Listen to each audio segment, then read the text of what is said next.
Bruce and I were talking the other day. We met, I think it was about May 7th, 1982.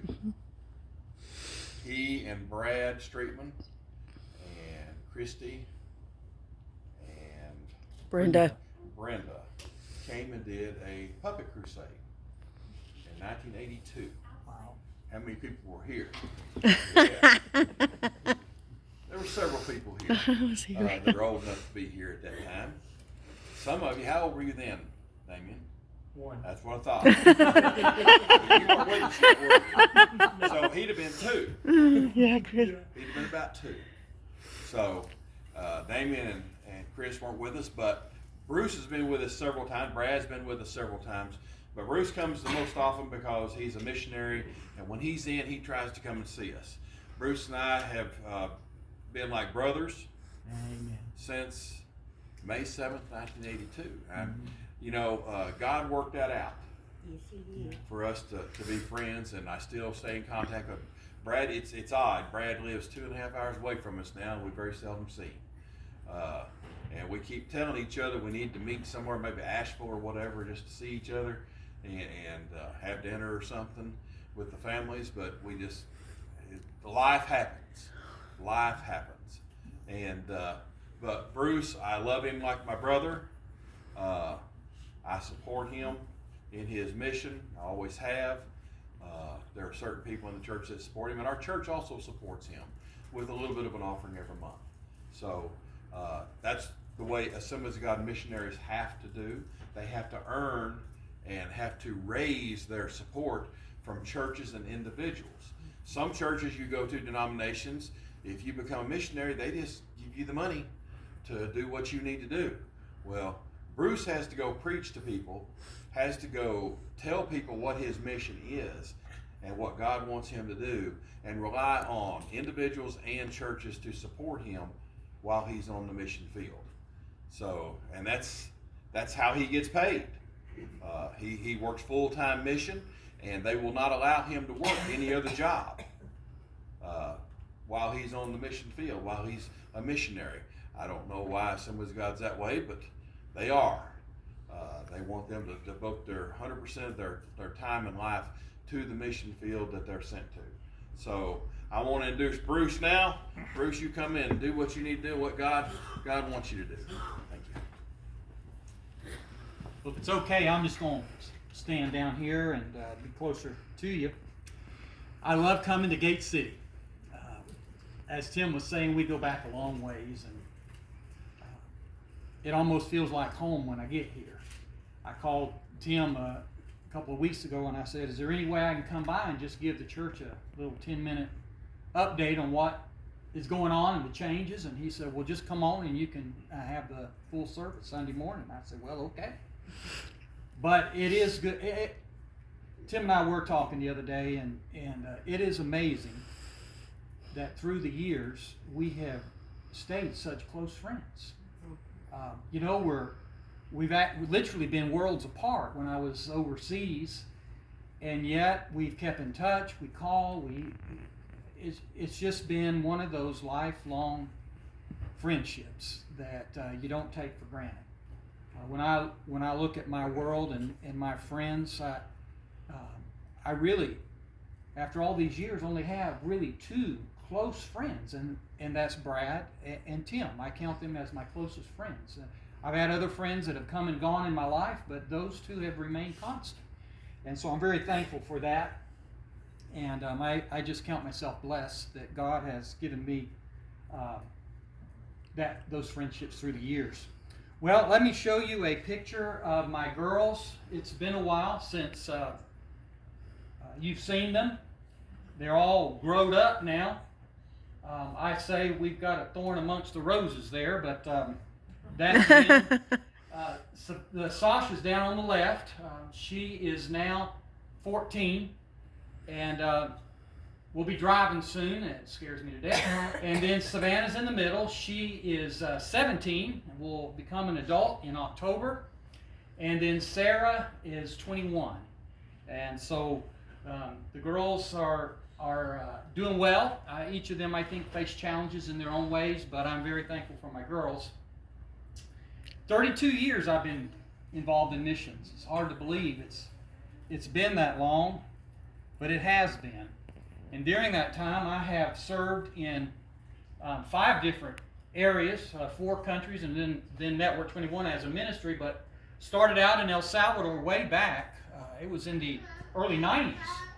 There was a war going on when I got off the plane, and military were everywhere, and machine guns, and I thought to myself, what in the world have I got myself into?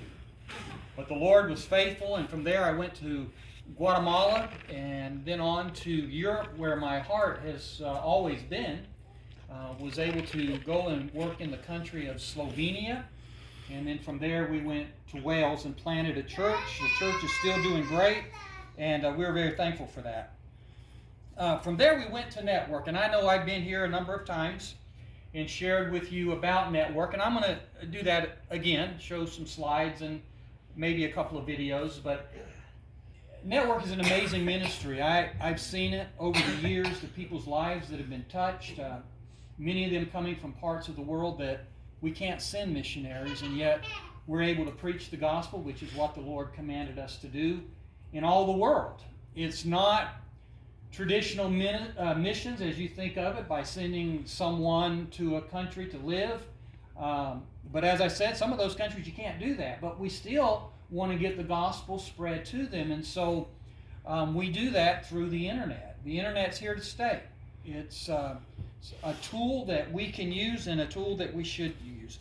Well, as Tim mentioned, as the end of my term came at Network, I began to really sense that the Lord was calling me back to Europe. And I received my call there many years ago, and the Lord just led me into that direction, and I'm just really excited about that. I remember I had gone to Europe many years ago. I was just first year in college, and I got the opportunity to go on a missions trip there.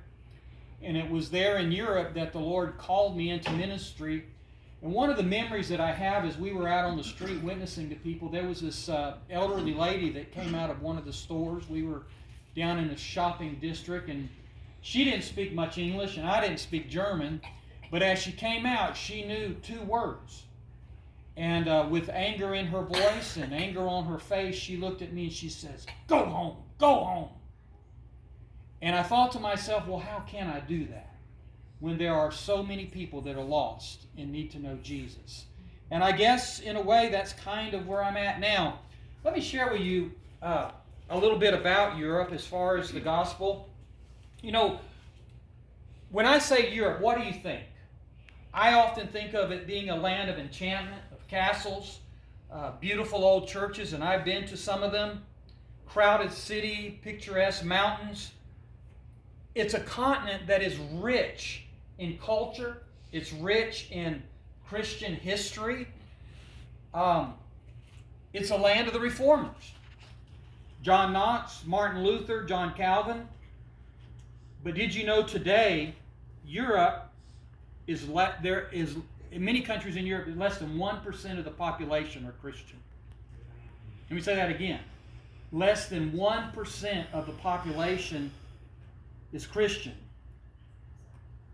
Missiologists now say that in regards to the gospel, that Europe is the darkest continent on the face of the earth. There's been incredible revival in other parts of the world, but Europe faces its own challenges. Millions, now this was staggering to me, but millions of people in Europe have never even met a Christian, have never even met a follower of Jesus Christ. So how are they going to hear about the gospel? They've never even met someone that's a Christian. They're living their lives. They know nothing about the gospel. They know nothing about the fact that they're one day going to stand before God and be judged for their lives. They know nothing. They've never even met a Christian. And so the challenges before us are great, but I believe that the Lord is still calling people to Europe, and I believe that God has opened the door for me to go back. Let me share just a couple of the greatest challenges that we face today in Europe. 2 of the most aggressive forces, the aggressive challenge of the people in Europe today is Islam and secularism. How many of you know anything about Islam? Well, mostly we know about terrorist activity, right? It comes out of the Muslim world. Now, all Muslims are not terrorists, but they are far from the truth of the gospel. With the influx of refugees, migration from the Middle East, it's estimated by 2050, half the population of Europe will be Muslim. And as you can see in this picture up here, Islam, like Christianity, is a missionary religion. What does that mean? It means they are out to win people to Islam. And they will do it any way they can. And there is no doubt that Islam wants to make Europe Muslim. Some of them are very outspoken. As you can see, I took this picture in downtown London, and you can see Islam will dominate the world. And freedom can go to HELL. Now this picture I took myself in downtown London. Make no mistake about it, Islam is out to conquer the world. Mm-hmm. And it is a great challenge that we face in Europe. But there's also another challenge that we face, and that's called secularism. It's a worldview that is an orientation of the heart, where God or gods no longer are at the center. Now, we could probably say that about a lot of people here in America because we are close behind Europe in America. But it is that place where instead of God, self is at the center. And only plausible option for making sense out of life is self. Secular people believe the authority of self is the norm, and in a sense, the only way in which they can view the world. God's not the center of their universe, they are. They're the center of their universe, with no thoughts of God. As I said, there are millions of people who have never even met a Christian. And so they have no idea of what it means, and so they have put their individual lives at the center of their world, and there is no God. Interesting, this year, the Assemblies of God has never sent missionaries to Canada. And just this year, it has become part of the Europe field, the way the Assemblies of God breaks up the world. And for the first time, we are beginning to send missionaries to work alongside the Pentecostal Assemblies of God in Europe. Now, I'm part of a very small team that will begin this. I don't know exactly what it's going to look like. I'll be working with some immigrant churches. I'll be helping some young pastors at mentoring, and we'll probably be doing some construction projects. I was talking to one of the other missionaries that's working in Europe a couple of weeks ago, and he told me there are some projects where they want to build churches, but they got to wait for the lakes and rivers to freeze before they can get up there to the churches. Yes. What is it? I think you meant Canada. Canada. Yes. What did I say? Oh, sorry. Yes, Canada. So we'll be working up there in Canada. Thanks, Tim, for pointing that out. So the question continues to haunt me as to how are we going to reach the masses? How are we going to reach the billions of people in our world? And I truly believe there are 741.4 million people in Europe. And how are we going to reach them? Especially when they have no interest at all in God. How are we going to do that? I've been on the streets and I've tried to give tracts, and you look behind them and people just throw them on the ground. They're not interested in religion. They're not interested. So how do we reach them? How do we get the gospel off to them? Well, we do it at the point of their need. And that's really what Network is all about, is reaching people at the point of their need. We have found as never before that people are turning to the internet for help. They have issues in their lives, and like many of us, I do the same thing. When I have something I need to know, I'll Google it, and I'll find information on the internet. And so what we are doing at Network 21.1 is we're providing answers for some of the people that Google for help. And we have the ability to do that. I've shown you this video before, but I'm going to... Today. Oh, this is... Right now. You have more Technology power at your fingertips than entire generations that came before you. Think about that. That's what technology really is. It's possibility, it's adaptability, it's capability. But in the end, it's only a tool. What's a hammer without a person who swings it? It's not about what technology can do, it's about what you can do with it. You're the voice, and it's the microphone. When you're the artist, it's the paintbrush. We are living in a future we always dreamed of. We have mixed reality that changes how we see the world, and AI empowering us to change the world we see. You have more power at your fingertips than entire generations that came before you. So here's the question. What will you do with it? So it's an amazing tool we have to share the gospel through modern technology. More power, more ways of reaching the lost than ever before, and it really is an amazing tool. So I'm still working with Network, even though I've been reassigned to Europe. I'm still working very closely with Network. I have received a new title, if titles mean anything, but I am the Director of Europe Outreach for Network, and what I'll be doing is working along with them, helping to raise up churches, not raise up churches, but work alongside of church plants in Europe, bringing the technology of Network 21.1 alongside of that church. You know, one of the questions we have, and it would be the same here in Gate City, there are people all around us that need the gospel. There are people all around us that are hurting, but how do we find those people? A lot of them live behind locked doors. They're not interested. So how do we find them? And it's the same all over the world. Well, by reaching out and providing a need, providing help for a need that they have, it opens up their hearts to the gospel message. And so we are able to use this modern technology, and we'll be working with local church plants in Europe, creating teams within that church, and then do targeted campaigns. I know I'm using a lot of technical information, but we'll do targeted campaigns around those churches and then do AdWords on the internet. When someone comes in and they see one of our presentations and they respond, then we will share with them, a local team from a local church would then respond to them and can actually meet with them face to face, which we've had that happen many times. And so it's an incredible tool to help churches reach out to those people that really are looking for help. And it really makes a difference. I mean, I'm not trying to pound down a door. They're coming to me asking for help. And so in that situation, their hearts are open and we're able to minister the love of God with them. So there's still people out there that are searching. They're looking, they're turning to the internet for answers. And some of the questions, I may have shared this with you when I was last, Tim.